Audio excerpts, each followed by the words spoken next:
어린고등학교 나도 바리스타 동아리 발표를 시작하도록 하겠습니다. 1학년 발표를 시작하겠습니다. 먼저 커피의 유래에 대해서 설명을 드리도록 하겠습니다. 저는 김무건이고 옆에는 박현성입니다. 먼저 커피의 유래에는 두 가지 설이 있습니다. 에티오피아의 목동 팔디의 설과 이슬람 사제의 오마르의 설이 있습니다. 하지만 지금까지 정설로 인정되는 것은 에티오피아의 목동 팔디 설입니다. 그리고 커피가 음료로 보급되기 시작한 것은 이슬람 사람들이 술을 마시기보다는 커피를 더 마시기 때문에 이슬람 와인이라고도 부릅니다. 그 다음에 6, 7세기의 목동 팔디가 에티오피아에서 발견하였는데 발견한 계기를 설명해 드리도록 하겠습니다. 6, 7세기 목동이었던 에티오피아의 목동 팔디가 염소가 빨간 열매를 먹고 흥분해서 날뛰는 모습을 보고 이 열매는 뭐지 하는 느낌에 열매를 먹고 기분이 상쾌해지고 활력이 얻는 기분을 얻었습니다.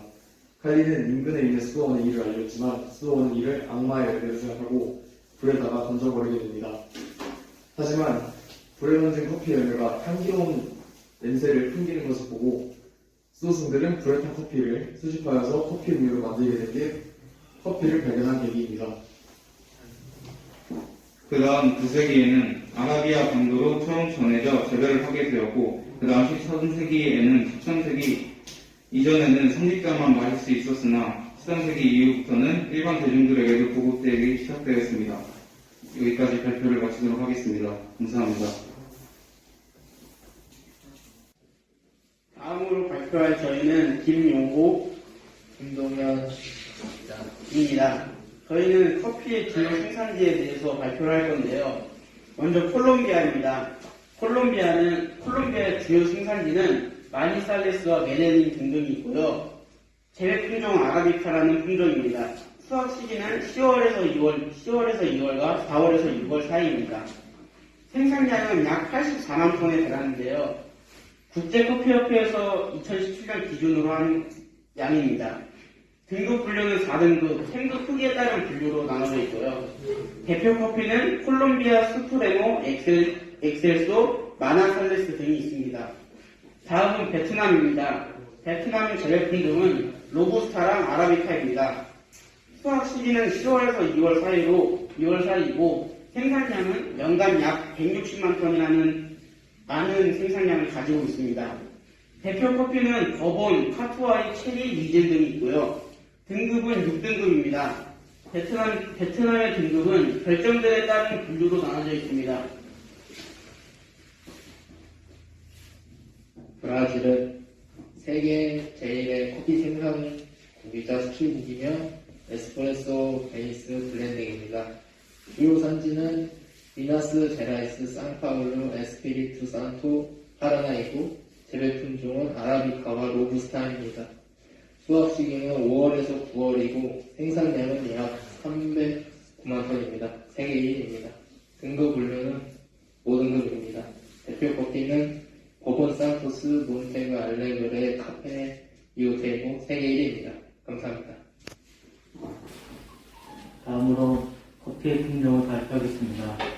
먼저 아라비카 품종은 세계 생산량의 약 70%를 담당하고 있고요.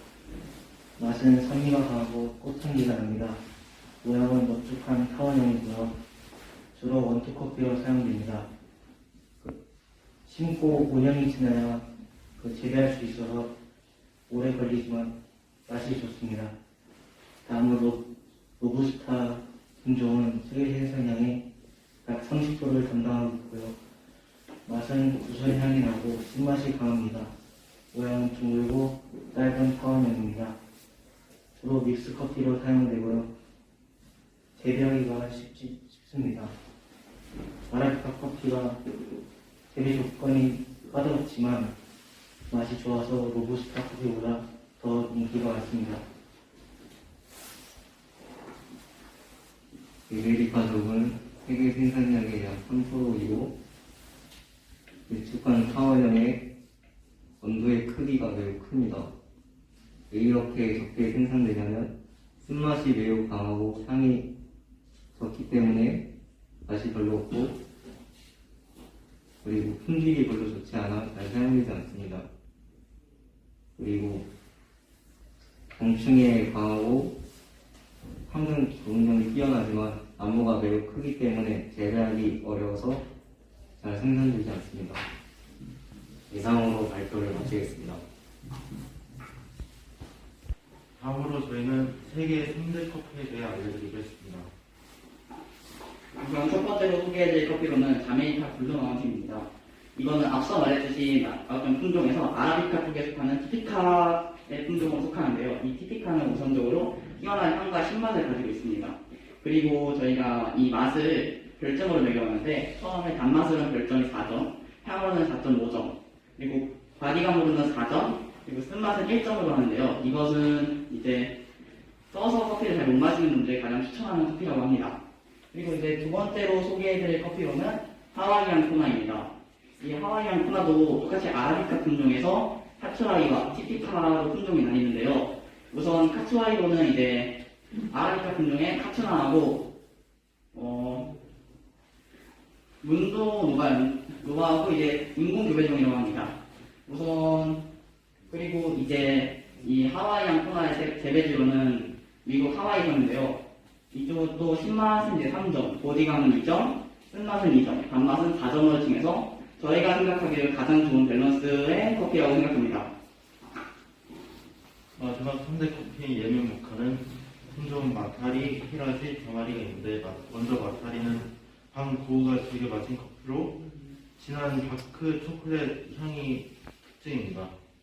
두 번째로 히라지는 매우 강한 신맛이 특징이고 병아리는 마타리랑 히라지보다 더 부드러운 맛이 특징입니다.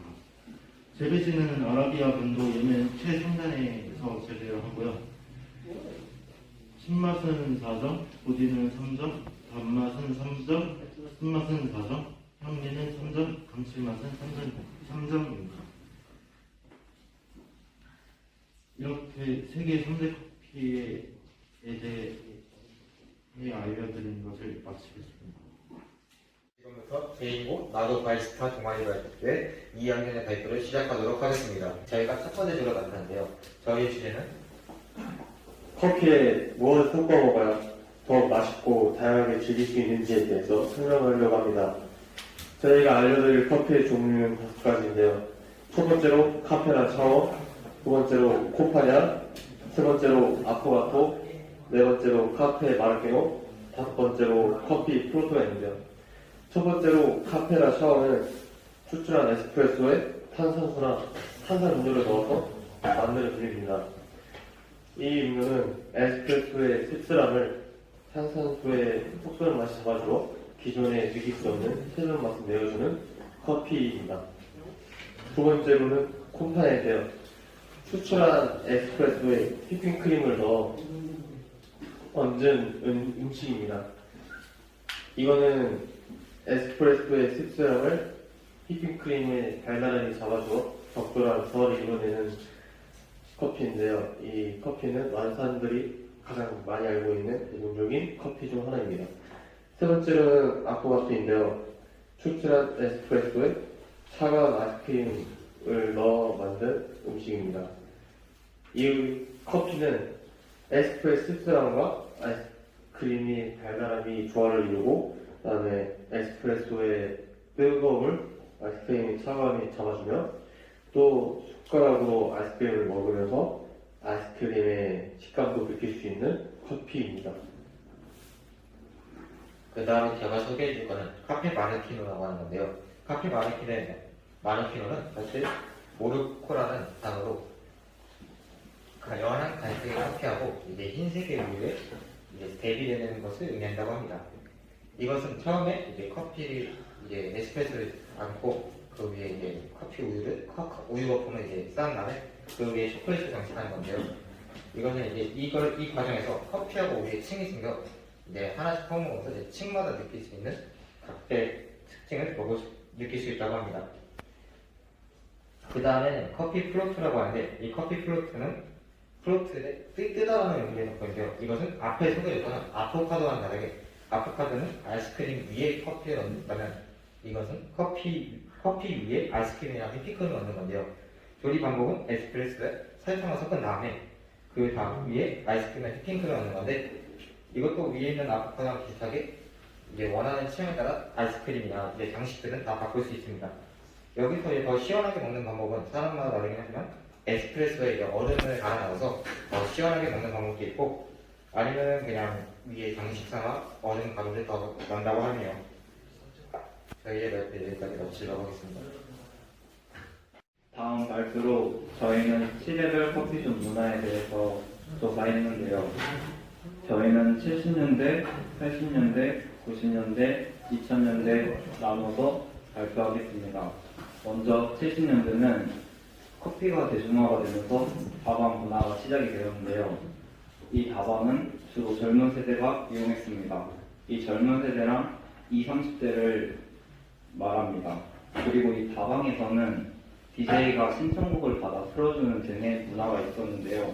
그렇기 때문에 이 젊은 세대에서는 만남의 장이라고 불렸습니다.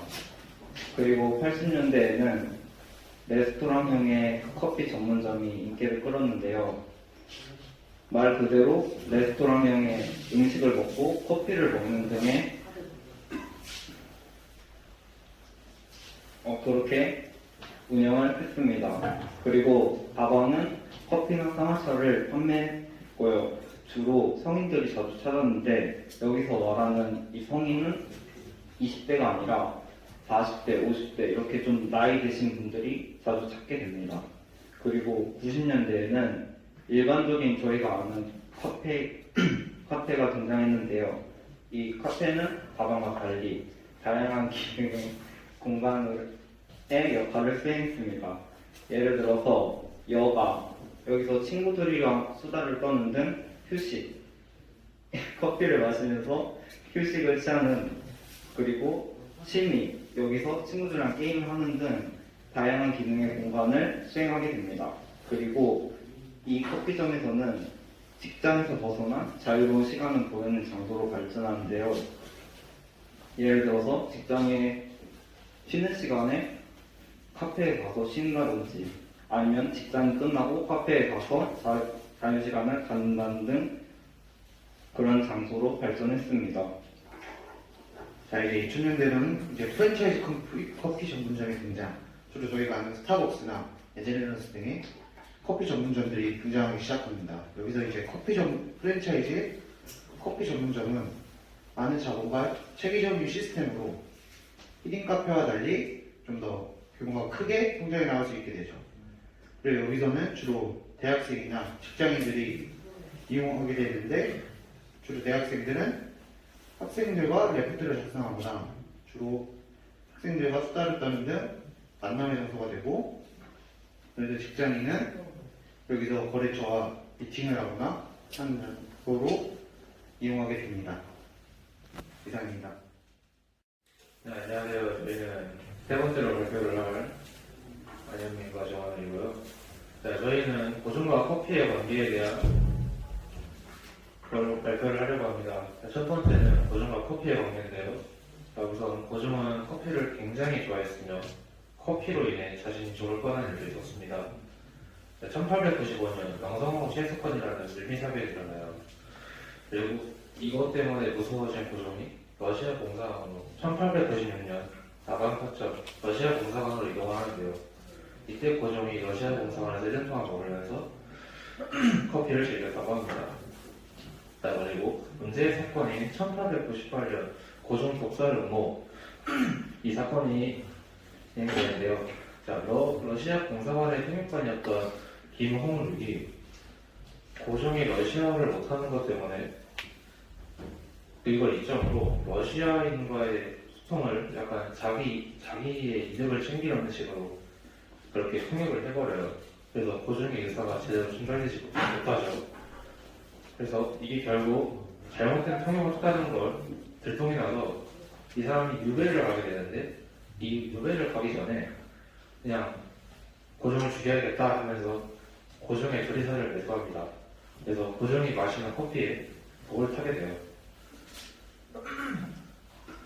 그렇게 독을 탄 커피가 고종과 그의 세자에게 전해지게 되는데, 결국 커피에 독을 탄 커피를 고종이 마셨지만 고종은 맛이 이상하네 하면서 중간에 뱉어버려요. 하지만 고종의 아들인 세자는 그냥 아무렇지도 않은데 하면서 먹어버려요. 그러자 고종의 세자가 피를 토하고 여러 이빨이 빠지면서 하지만 생존은 목숨을 부지하게 됩니다.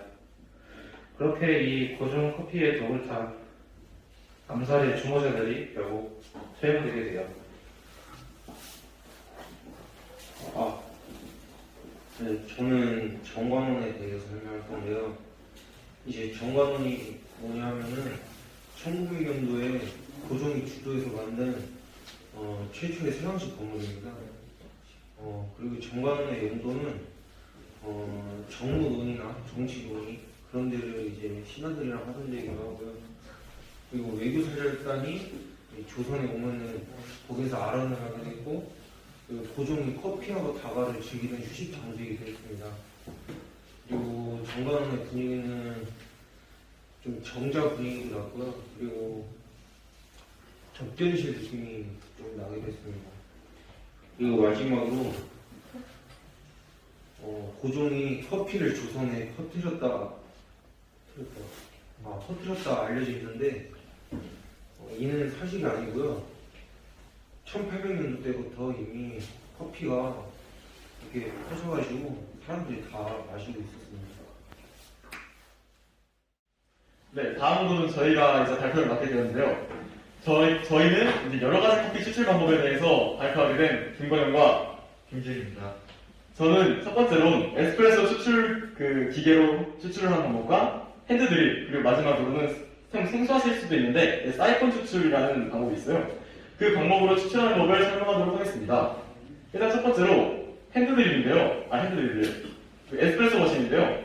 그거는 그라인더라고 이제 커피콩을 갈 수 있는 기계가 있습니다. 그 그라인더로 커피콩을 갈고, 두 번째로 에스프레소 머신이 이게 쓰기 위해서는 예열을 해야 돼요. 한 30분 정도 먼저 켜놓으면 알아서 예열을 한다고 합니다. 예열을 한 후 커피가루를 여기 보이는 그루패드에다가 담고, 그 그루패드 위에 그 도장 모양 같이 어떤 조그맣게 생긴 도구가 있습니다. 그 도구로 커피가루를 압축하는데요. 그 방법을 탬핑이라고 합니다. 그 탬핑을 통해 커피가루를 압축하고 그 기계에 끼워 맞춰서 장착을 한 후 이제 추출 버튼을 누르면 완성이 되는데, 에스프레소 머신에서 이제 에스프레소를 추출하려면 기본 30초에서 30ml 정도가 나와야 에스프레소라고 할 수 있다고 합니다. 다음으로 핸드드립인데요. 핸드드립을 하기 전에 드립커피라고 전체적으로 좀 틀려서 말하는 말이 있는데, 드립커피는 이제 이런 기계를 사용하는 게 아니라 이게 드립포트고요. 드리퍼를 이용해서 이제 사람이 직접 커피를 추출하는 방법인데요. 그거는 페이퍼 드리퍼와 이제 여기 적혀있는 프란넬 드립이라는 게 있습니다. 페이퍼 드리퍼는 이제 여러분들 중에 커피를 조금 좋아하시는 분들은 알 수 있는데, 이거가 이제 페이퍼 드리퍼, 이제 흔히 말하는 핸드 드립이라고 합니다. 종이 필터를 이용해서 추출하는 방식인데요. 서버를 예열해요. 일단 여기를 다 뜨겁게 만든 다음에 원두를 갈아서 여기 위에 올려놓고 이제 손으로 열심히 안에서 바깥쪽으로 원을 그리면서 추출하는 방식입니다. 드립커피는 이제 종이가 아닌 천을 이용하는, 이게 여기에다가 종이 대신에 천을 깨는 프란넬 방법이 있는데, 그 방법은 관리가 너무 까다롭고 이제 번거로워서 일부 커피 마니아만 사용해요. 하지만 프란넬 드립은 그 헝겊을 이용하는데, 이게 페이퍼 드리퍼는 그 종이의 잡맛이 나는데, 그거에 비해서 프란넬은 헝겊을 사용하기 때문에 종이의 잡내가 나지 않아서 맛은 더 좋다고 합니다. 그럼 세 번째로 사이폰 추출기. 사이폰 추출법 같은 경우는 대중적으로 많이 알려져 있지도 않고 명칭도 생소하기 때문에 제가 이 그림으로 최대한 쉽게 설명하도록 하겠습니다. 먼저 이 상부 플라스크라는 곳에 원두를 한 요 정도까지는 채워줍니다. 그리고 하부 플라스크에 물을 채워주고 여기 알코올 램프에 가열을 해주면 되는데, 여기서 주의하실 점이 여기 상부 플라스크를 바로 끼고 이걸 가열하게 되시면 온도가 급격하게 올라가서 이 유리가 깨질 위험이 있습니다. 그렇기 때문에 처음에는 비스듬히 꽂아놓다가 여기 하부 플라스크에 물이 조금씩 기포가 새어나오기 시작하면은 그때부터 꽂아주시면 되겠습니다. 이제 이 가열이 되기 시작하면은 이 물이 증발이 되어 증기가 됩니다. 그래서 이렇게 위로 올라가게 되는데, 그럼 여기에 원두를 이 증기가 녹입니다. 이때 막대기로 이걸 저어주시면 됩니다. 그 다음에 이제 한 15초 정도 가열하게 되면은 여기 있던 물이 여기로 다 올라오게 되는데, 그때 이제 알코올 램프를 빼주시면 됩니다. 그러면 이제 이 알코올 램프를 빼게 되면은 여기 있던 커피가 다시 화분 플라스틱으로 내려오게 됩니다. 그러면 이제 추출이 되는데요. 이 추출법 같은 경우는 이 드립커피에 비해서 좀 많이 번거로운 그런 점이 있지만, 또 이 드립커피보다는 진한 맛을 낼 수 있다는 장점이 있습니다. 그러므로 진한 맛을 좋아하시는 분께 추천해드리는 추출법입니다. 감사합니다.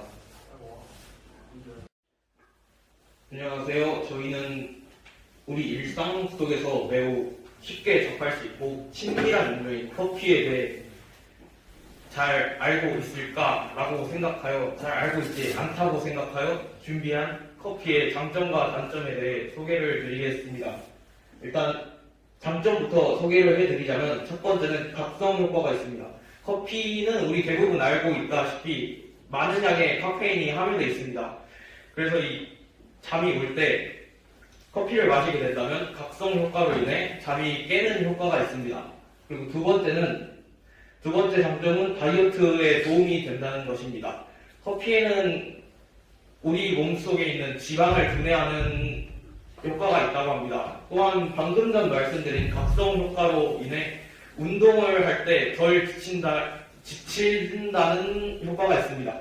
이로 인해 커피의 두 번째 장점은 다이어트에 도움이 된다는 것이고, 세 번째 장점은 치매 예방이 된다는 것입니다. 미국의 존스 홉킨스 대학에서는 그 카페인과 장기 기억력 향상에 도움이 된다는 논문을 게재를 했습니다. 이처럼 커피를 마시게 된다면 기억력이 향상이 되어 치매 예방이 된다고 볼 수 있습니다. 그리고 네 번째 장점인 소화작용입니다. 커피를 마시게 된다면 이뇨작용이 활발하게 되어 화장실을 많이 가본 기억이 다들 있을 것입니다. 하지만 이 커피를 마신다면 이뇨작용뿐만 아니라 배변 효과에도 작용을 한다는 사실이 있습니다. 전문가들은 이 커피 속 많은 성분 중에 가스트린이라는 성분이 소화작용에 도움이 될 거라고 보고 있습니다. 그리고 마지막 효과인 커피는 맛있다는 장점이 있습니다. 커피에는 수많은 향과 맛이 있습니다. 이런 수많은 향과 맛을 음미하며 즐긴다면 충분히 맛있게 즐길 수 있다고 볼 수 있습니다. 이번에는 단점에 대해서 설명드리겠습니다. 단점, 역류성 식도염이 첫 번째로 있습니다. 역류성 식도염이 무엇이냐? 이제 커피를 많이 마셨을 때 속이 쓰린 환자들을 이제 살펴보면은 역류성 식도염이라는 증상을 가지고 있습니다. 두 번째로 위염, 위궤양이 있는데요. 위염, 위궤양은 커피가 위에 이제 많이 마시게 되면은 안 좋은 작용을 해서 구멍이 뚫리는 대참사가 일어난다고 합니다. 그 다음에 세 번째로 혈압 상승. 혈압 상승은 많이 마시면 이제 몸이 두근두근 하면서 심장 박동이 올라가고 카페인으로 인해서 각성의 효과에 인해 혈압 상승과 그 다음에 이제 마지막에 있는 잠을 못 자게 되는 경우에 이르게 되는데요. 그 다음에 이제 네 번째로 두통도 있습니다. 많이 마셨을 때 이제 커피를 많이 마시면 머리가 아프고 또 많이 마시다가 마시지 않았을 때 금단 증상으로 머리가 아프게 됩니다. 이상으로 장점과 단점에 대해서 알아보았습니다. 감사합니다.